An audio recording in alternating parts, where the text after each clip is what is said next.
Nafikiri sisi tunaelewa nafasi yetu ya kanisa. Mapadri tufanye nini? Watawa tufanye nini? Kiongozi yeyote wa kanisa afanye nini?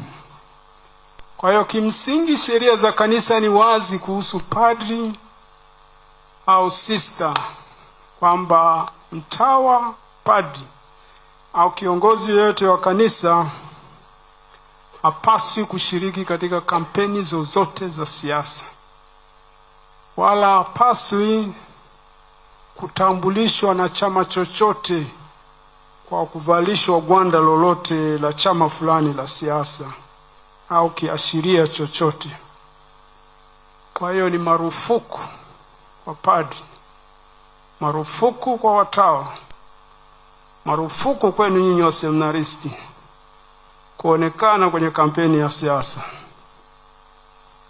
Marufuku kubwa. Hatutakiwi kuonekana huko.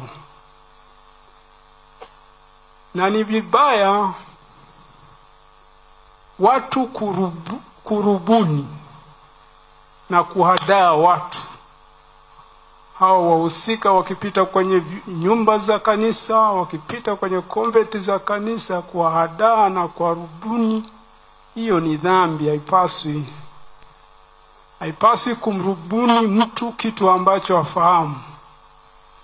Unamkamata mnovisi, unamkamata mtawa moja mklara ambaye hata radio asikilizi, taarifa ya habari asomi, unamsomba tu, alafu unamwelekeza, unamfanyisha ile doctrination. Hiyo ni dhambi na ni makosa makubwa, marufuku. Kama watu wanaamini